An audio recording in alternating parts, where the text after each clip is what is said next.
Hello students, how are you all? I just hope that you all are safe at your places, and I just hope that you all must be studying at home. Now students, let's continue our revision.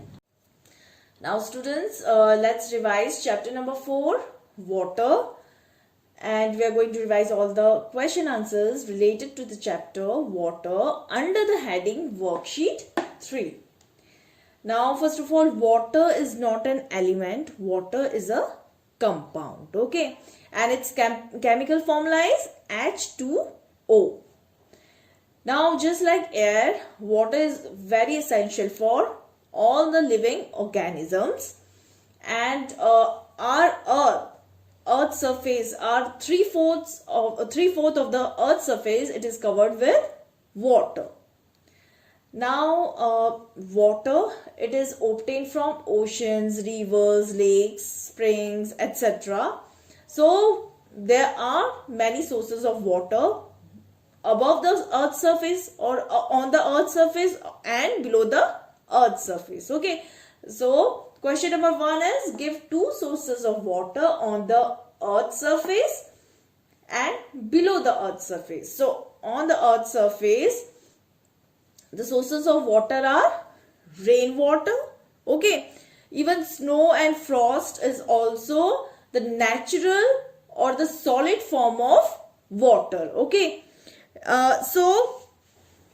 Rainwater, snow, frost, river water, lake water, then sea water, they are all sources of water on the earth's surface. Then the second one is below the earth's surface. Now below the earth's surface, the sources of water are well water and spring water, okay. Now well water, it is actually present above the impervious rocky layer of the earth. And spring water, it is actually the natural water which is accumulated above the rocky layers of the earth's surface, and which forcefully under the pressure it comes out of the earth's surface. Then the second question is give any 2 uses of water in, the first one is household. In household, it is used for watering plants, it is used for washing clothes and washing utensils also, and cooking, it is used in cooking, it is used in cleaning, it is used in bathing, okay, for drinking. So in household, it is used for all these purposes. Now second is industries. In industries, water, it is used for generating electricity in dams, okay. And it is also used for generating steam in boilers. Boilers, they are actually used in industries only. So it is used there for generating steam in boilers. Then C is agriculture. Water in agriculture, it is used for irrigation purpose, okay. And then secondly, it is used as a medium for spraying pesticides. Now students, here's the question number 3. Define the term water cycle. What is water cycle? Now water cycle means it's a circle of water, okay. So water cycle is a natural process by which the circulation of water takes place, okay, from the earth's surface to the atmosphere and then back to the earth's surface as rainwater, okay. So this is the process of water cycle. Now see here, this is the diagram showing the process of water cycle. Here as you can see, this is sun, these are clouds, these are mountains, these are rivers, and this is sea, okay. Now the sun's rays, when they fall on the surface of the sea, river, lakes and other water bodies, then what happens? It warms up the surface and the air above the water, okay, or the surface of the water, and then the heat evaporates the water from the water bodies, from the sea, rivers, streams, etc. Now these water vapors along with the warm air, they rises upwards, okay, and what they do, they start forming clouds. Now you can see here, these are vapors and they are rising upwards. So what is happening here? Evaporation is taking place, okay. Then clouds, they form clouds, and when these clouds gets heavier, then they fall down into the earth's surface in the form of rainwater.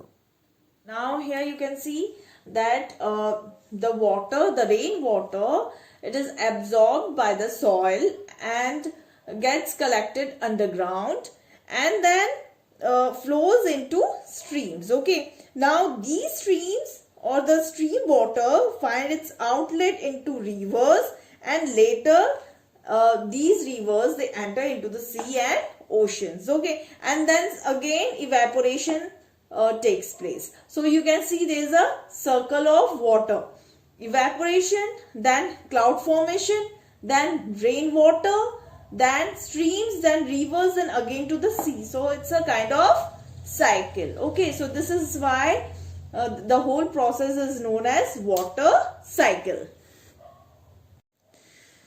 Now students, here's question number 4.